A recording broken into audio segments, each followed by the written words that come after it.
म्हणून मला वाटतं की महात्मा ज्योतिराव फुले यांचं काय वाटलं असेल, आमच्या इथे त्यांचे आजोबा आहेत, या आजोबांनी सातारला एक परिषद घेतली होती, सर्वांनी मिळून घेतली होती, ती मराठेकरांची परिषद होती आणि त्यांनी एवढी क्रांती केली की सगळे काही नाही.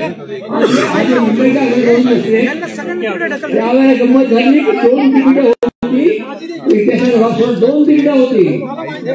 त्यांच्या आजोबाने सांगितलं एक तिकीट भास्करराव जाधवांना गेले हे बरोबर आहे, पण दुसरं तिकीट त्या दारूच्या ह्या माणसाला कशात देते, कशात त्याच्या खूप नाही करणार. बाबासाहेब आंबेडकर यांचे आजोबा सगळे, नानासाहेब रेठे सगळे, बाबासाहेब सगळे आम्ही जमले आणि दुसरा जो कॅन्डिडेट वेगळा होता त्याला पाडला. हे तुम्हाला आज हे मागणी करतात, त्यावेळेला त्यांनी काय सांगितलं, आम्ही काही सदरने हात देणार. आज हे म्हणतात मुंबई गुन्हाची, हे हात बोलत नाही. या मुंबई बद्दलचा इतिहास आणि महाराष्ट्राबद्दलचा स्व इतिहास जो इतिहास त्यात सगळ्यांनी केलेली आहे. हिंदुत्व खऱ्या वर्षांचा करून झाले, पण त्यावेळेला सुद्धा हिंदुत्व होतं तर स्वतःचं म्हणणं सगळ्यांनी वेगळं ही गोष्टी इतिहासाची तेव्हा आज धुलेवाड्यामध्ये उद्धव ठाकरे आले, मला माहित नाही की त्यांची पहिली भेट का दुसरी का तिसरी मला माहिती आणि त्यांनी आले होते. आज बरं झालं की आज देशापुढे ज्यावेळेला सत्यमेव जयते हा नारा खरा करण्यासाठी आम्ही सत्य शोधायला निघालेलो. मुख्यच महाराष्ट्राच्या निवडणुका झाल्या, मी तुम्हाला आयुष्यात सांगतो 52 सालापासून मी साक्षीदार आहे. एवढा पैशाचा धुमाकूळ आणि एवढा सरकारचा मस्तवाल कसा मी अनुभवला नाही. संयुक्त महाराष्ट्र सुद्धा असा मला अनुभव ते सरकार काँग्रेसचं होतं आणि मंत्री बाळासाहेब खेळ होते, पण तो असं नाही. आज काय चाललंय, आज इतका धुमाकूळ चाललाय, सत्तेचा मजाने हे चाललंय. नंतर बोलू. आज मी जे उपोषण सुरू केलंय त्या उपोषणाची पार्श्वभूमी सांगणं, माझं मन मोकळं करणं ते माझं काम आहे. आणि मी काय म्हणतो की मी कुणाचा हे नाही, पण मी समजतो ठीक आहे. सत्यशोध पण मी सत्यशोध महात्मा फुले बाबासाहेब आंबेडकर नामावळी घ्यायची वेळ घालवत नाही. सत्यशोध म्हणण्याची खूप झाली आणि आम्ही म्हणतो की लोक म्हणतात नमस्कार, मी म्हणतो जिंदाबाद. मी एकदा जिंदाबाद म्हणतो, तुम्ही कसा आवाज होता बघूया. जिंदाबाद, हा तुला जिंदाबाद. कशाचा जिंदाबाद? घटनेचा जय जयकार करायचा तो मुलींचा जय जयकार. भारतीय संविधान, भारतीय संविधान, भारतीय संविधान जिंदाबाद.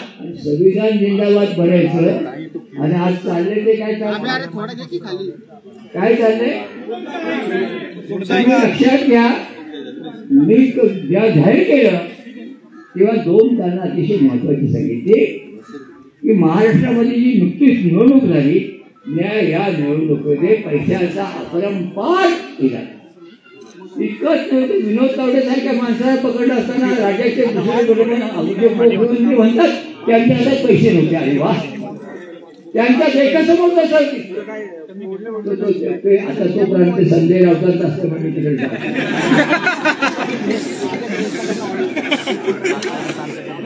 ही म्हणतात माझ्या इथे बरोबर झाला माधव आहे.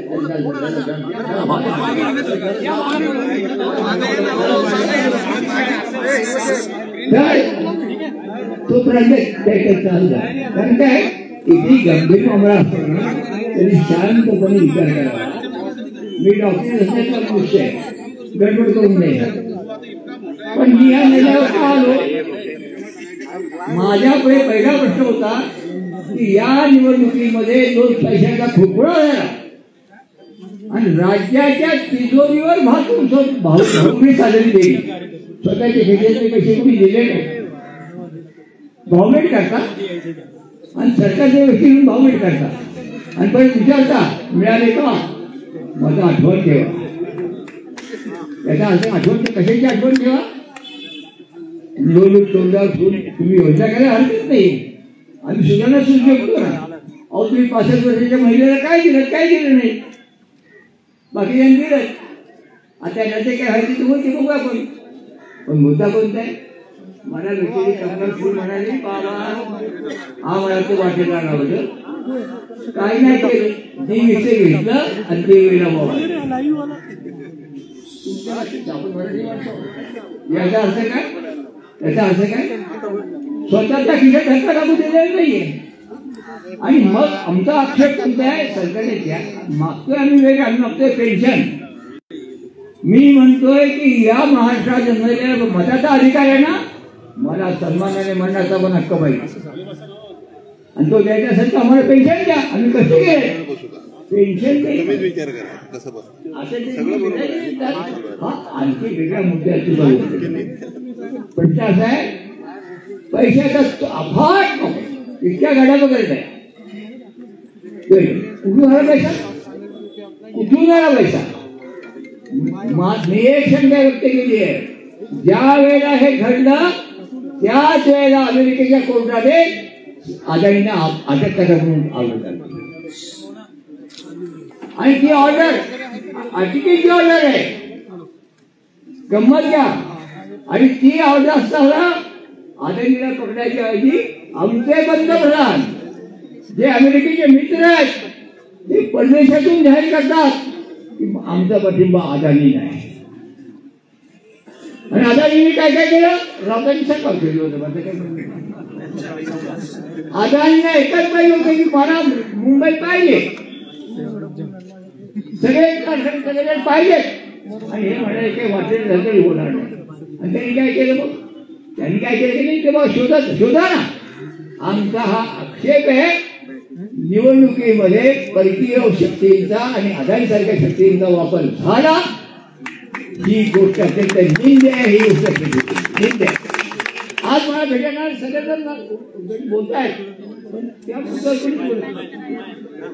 अदानींचं कोणी नावही घेत नाही. मी 10 वेळा घेतो. तेव्हा माझं म्हणणं आहे ही माझ्यासारख्या वयस्कर माणसाच्या मनाला लागते.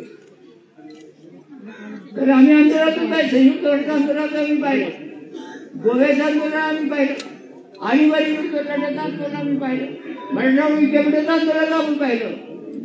असं नाही झालं. आज आवाज बंद करण्यासाठी काय चाललंय, तुम्ही सरकारच्या विरोधी काही बोला, राजद्रोह होईल. हे अजब आहे.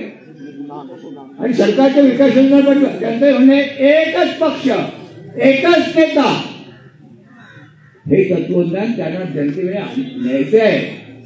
आणि याचा प्रखर विरोध आपल्या आयुष्यात प्राणसुद्धा आपण केला पाहिजे. हे माझे मित्र. हे 2 प्रश्न झाल्यानंतर तिसरा प्रश्न आला, हा प्रश्नाचा पूर्वपदार्थ. तिसरा प्रश्न निवडणुकीमध्ये मला माझी पत्नी घेऊन गेली होती. सरकारची व्यवस्था होती पण आता आमच्याकडे असं आहे की आपण म्हातारपण मान्य केले, मात्र करत नाही की आपण म्हातारपण.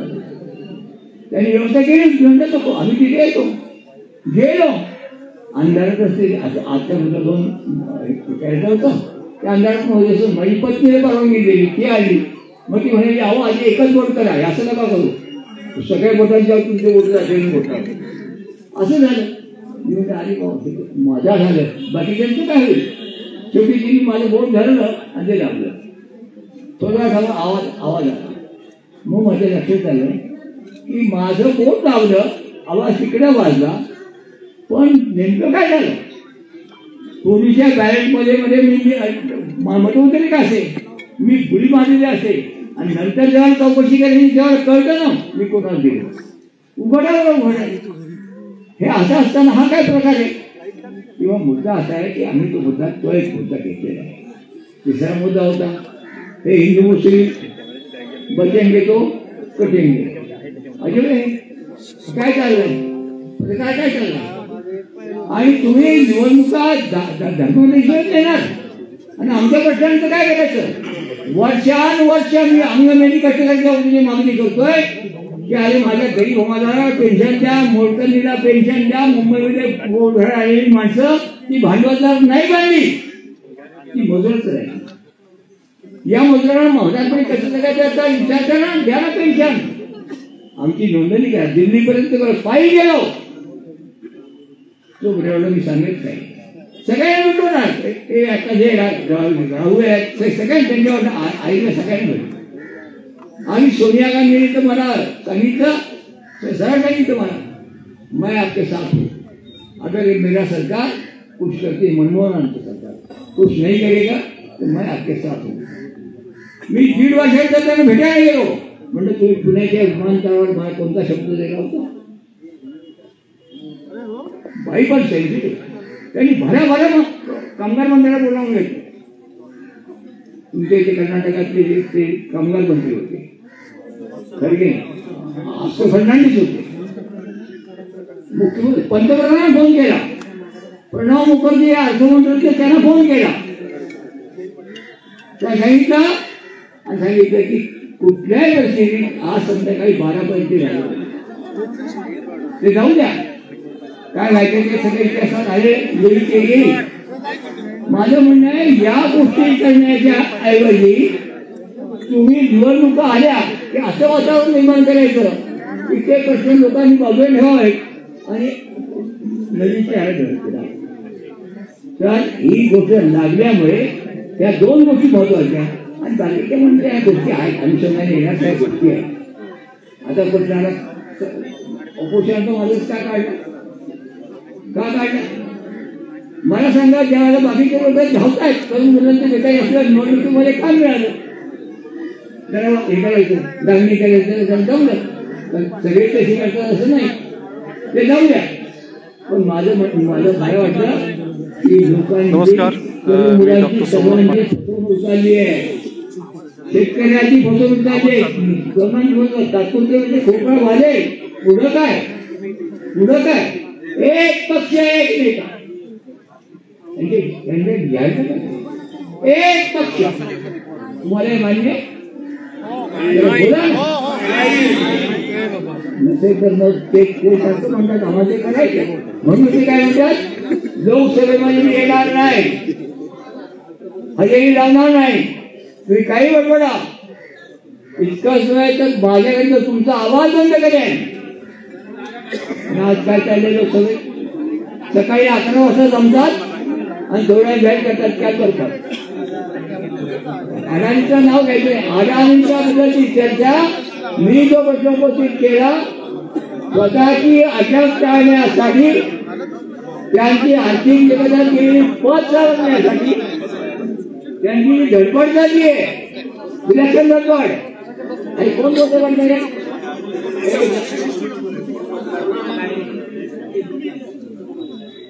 लोकसभेमध्ये चर्चा होऊ द्यायची नाही. आणि उद्या त्याचा परिणाम काय झालाय? अमेरिकेमध्ये नवा अध्यक्ष येतोय. त्यांनी जाहीर केलं की इथून पुढे भारतीय माल जो तिकडे जाईल त्या वर्षी जकात वाढवली जाईल. इकडचे सगळे भांडवलदार हादरले, त्यांच्या शेअरची किंमत घातली आहे.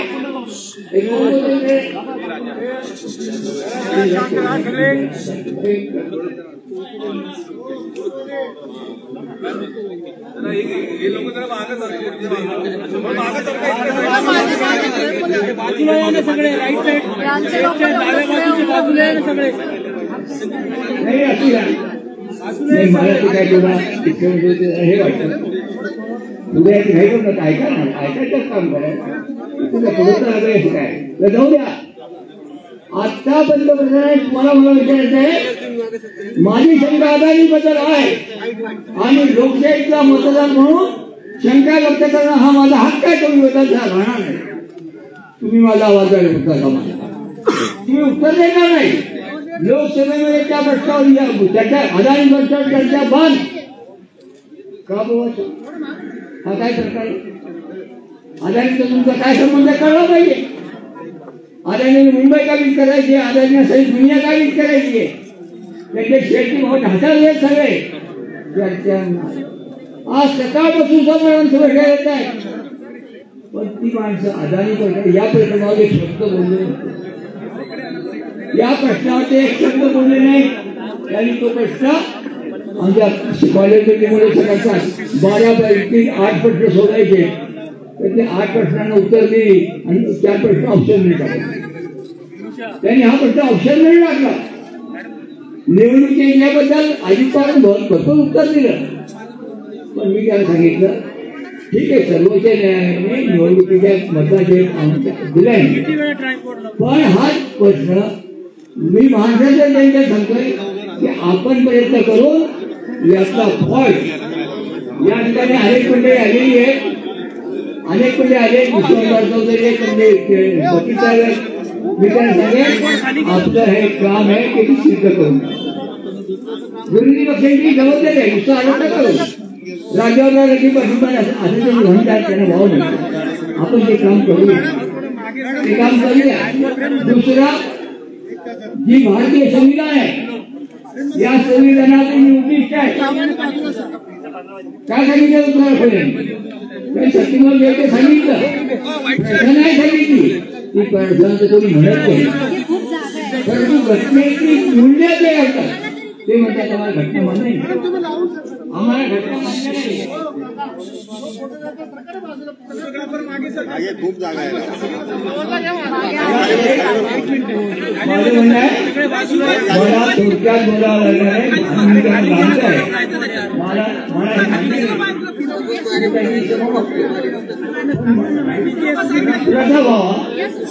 म्हणून तेव्हा हे जे महाराष्ट्रात झालेले असे म्हणून प्रकरणाचे प्रकरण पहिल्याच बाजूला पिरकुळ आहे, हे अदानी प्रकरण.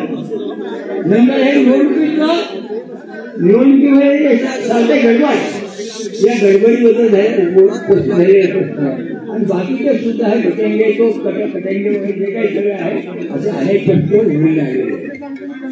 मी तुमचा मला जास्त प्रश्न नाही, आयुष्यात आता सर्व संचलन चाललंय, परंतु मला माझ्या आयुष्यात अनेक चळवळींचा मी भाग घेतला. पण आज मला जो अनुभव येतोय, काल 2 दिवस अनुभव येतोय, हा अनुभव आयुष्यात आला. इतक्या मोठ्या संख्येने लोक येत आहेत. मी एक सामान्य माणूस आहे, अगदी सामान्य माणूस आहे, पण तुम्ही म्हणतात तुझं झालं, तुम्ही आता आग्रह आहे त्यांचं काय समजून एके वेळा मला शिवाय बसलेली आहे.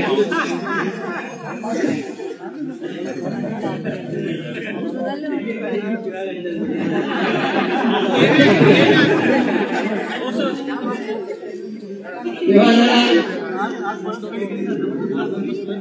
जबाबदारी केली आज बाबतीत गरज आहे. ते आहे माझं म्हणणं आहे, चांगलं आहे खेळवेळी ठीक आहे, पण खेळवेळी कुठल्याही स्वरूपात कुठल्याही स्वरूपात भारत मातेला जगा लावून द्यायचे काय. भारत माता की भारत माता की भारतीय संविधानाचा भारतीय संविधानाचा भारतीय संविधानाचा हम सब हम सब हम सब दोन्ही. शेवटी एवढंच मला सांगतो, या सगळ्या वातावरणात हिंदुत्वाबद्दलच्या चर्चेमध्ये तुम्ही जे स्पष्टपणे सांगितलं मला फार आवडलं की तुमची हिंदुत्वाची व्याख्यान आमची अर्थ वेगळी आहे.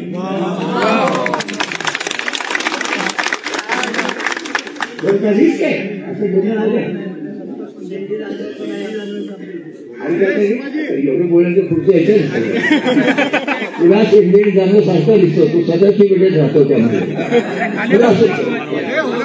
तर हेच सांगितलं. दुसरंच आहे की तुम्ही राजकारण करतात, आघाडी करतात, सर्व करतात, परंतु माझं म्हणणं आहे माझ्यासारखं माणूस थोडंसं आलीच ते, परंतु मी व्यापक जनतेबरोबर मला तो गाव आहे, ज्या जनतेला आवाज आहे त्या जनतेबरोबर आधार देता देत आहे. अरे हो मला कळत त्यांना थोडं उशीर घालतात ते रागवत नाही तुम्ही काय करता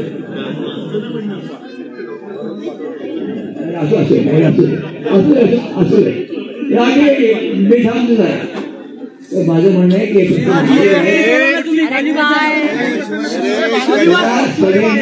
पृथ्वीपर्यंत गाण्याच्या 2 ओळी माझ्याबरोबर म्हणाव्या आहेत. सत्य सर्वांचे आदिगर सर्व धर्मांचे माहेर जगा माझी सुख सारे खास सत्याची ती पोरे सत्य सर्वांचे आदिगर सर्व धर्मांचे माहेर सत्य सुखाला आधार बाकी सर्व अंधकार आहे सत्याचा बाजोर काळी भंडाचा तो नीर सत्य सर्वांचे आदिगर सर्व धर्मांचे माहेर सत्य आहे ज्याचे मूळ करी दूतांची बाराण बळ सत्याचे पाहुणे बहुरूपी जय मनी सत्य सर्वांचे आदिगर सर्व धर्मांचे माहेर खरे सुख नटानोहे सत्य ईशावतू पाय ज्योती प्रार्थी सर्व लोका व्यर्थ दंबा पेटू नका सत्य सर्वांचे आदिगर सर्व धर्मांचे माहेर सत्यमेव जयते सत्यमेव जयते सत्यमेव जयते सत्यमेव जयते सत्यमेव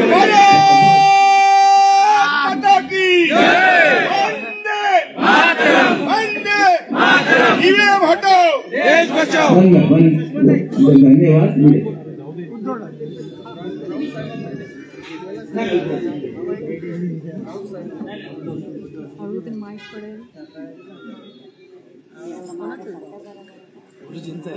कोणाचा आहे तो आदित्य थोडं जोरात बोला अजून लाल थोडं जोरात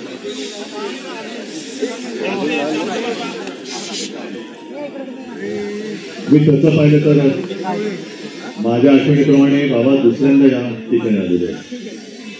पहिल्या कधी आलो तर आता लक्षात नाही पण आजची भेट ही आयुष्यभर लक्षात राहील. आणि आपल्याला तर मी प्रथम भेटतो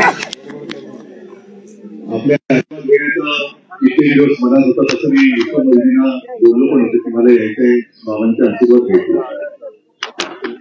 आपलं बोलणं मी लक्षपूर्वक ऐकलं आणि त्यात आपण सुरुवातीला जे बोलला की तुम्ही आता तुमचे शब्द म्हणून मी वापरतो म्हातारपण स्वीकारायला तयार नाही. आजही तुम्ही प्रेरणा देतात आम्हाला. माझं मत आहे प्रेरणा कधीच म्हातारी होऊ शकत नाही. मी येताना एक सरकारी ताफा गेला त्याचे जयंतराव तुमचे सुभाषचे नेते होते. महत्वाचा मुद्दा काय की जिंकलेले सुद्धा इथे येत आहेत आणि आम्ही हरलेले सुद्धा इथे येतोय. थोडक्यामध्ये या निकालावरती ना हरलेल्यांचा विश्वास आहे ना जिंकलेल्यांचा विश्वास आहे.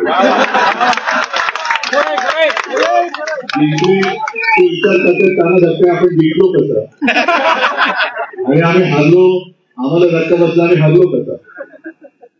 याचं कारण स्पष्ट आहे की जे आता आमच्याकडनं आपण वधून घेतलं की सत्यमेव जयते आता सत्तामेव जयते आणि त्याच्या विरोधात आपण उभे राहिलेलो. ठीक आहे, आताची सुरुवात आहे. या एवढ्याशा आंदोलनाने काय होणार असं जर कोणाला वाटत असेल तर वणवा पेटवायला एक ठिणगी फक्त कारणीभूत असते, ती ठिणगी असते. पैशाचा अमाप वापर झाला हे आपल्याही कानावरती आलं. आमच्यापैकी काही आणि सगळ्यांनी तो व्हिडिओ तर बघितलाच विनोद तावडेंचा. योजनांचा भरपूर पडणारा पाऊस पाहिला.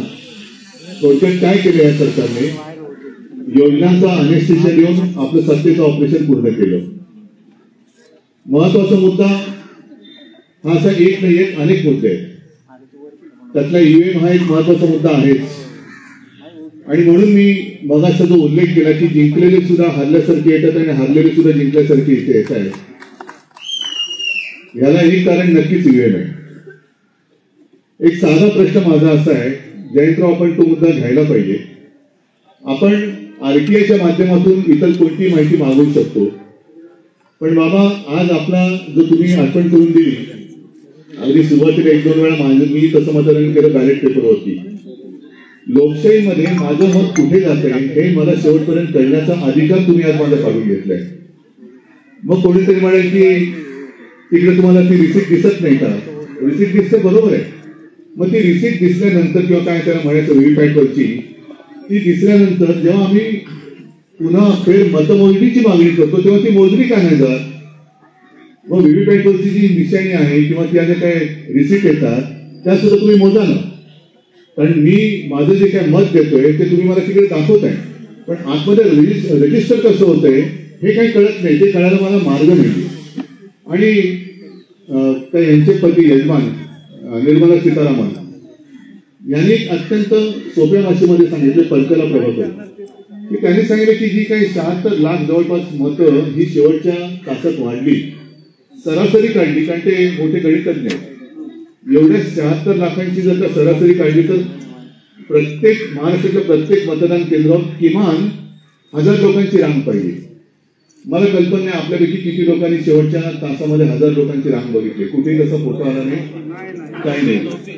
आणि सगळ्यात महत्वाचं म्हणजे आज एवढं मी 500पेक्षा जास्त राक्षसी बहुमत मिळाल्यानंतर महाराष्ट्रात आनंदोत्सव का नाही? सगळ्यांची चेहरे हे अशी विस्मयकारक आहेत. एवढं राक्षसी बहुमत मिळाल्यानंतर सुद्धा काही जणांना शेतात पूजा अर्चा करायला जावं का लागतंय? राजभवनावरती जायला पाहिजे. आम्ही तर गेलो होतो, आमचं तर काय आम्ही 25-30 वर्ष एकमेकाच्या विरोधातच लढलेली माणसं होतो. पण जेव्हा आमची महाविकास आघाडी झाली तेव्हा पहिल्या प्रथम तेव्हा तर काय राष्ट्रपती राजवट लावली होती. आज कोणी दावा केलेला नाही. विधानसभेची मुदत संपून गेलेली आहे तरी राष्ट्रपती राजवट का लागली गेलेली नाही? या सगळ्या प्रश्नाचं उत्तर कोणाकडेच नाही. आणि एवढं बहुमत मिळाल्यानंतर सुद्धा राजभवनावरती जायच्याऐवजी लोक शेतात का जातात? अमावस्येचा मुहूर्त का घेतात? अजूनही दावा का केला जात नाही? हा महत्वाचा प्रश्न.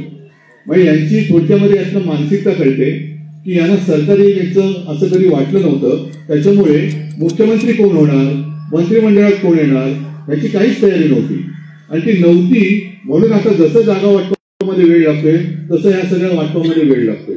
असो, मला असं वाटतं आज मी मुद्दामून आलो आपले आशीर्वाद घ्यायला. कारण कोणीतरी आम्हाला एक वडीलधार पाहिजे की तू करतोयस ते बरोबर करतोय, तू करतोस ते चुकीचं करतोय, ते सांगणार कोणतरी पाहिजे. आणि ते काम आपण केलेलं आहे. फक्त आता एक विनंती माझी आहे, मला वाटतं सगळ्यांची विनंती तीच असेल की आता आपण आत्मक्लेश करून घेऊ नका.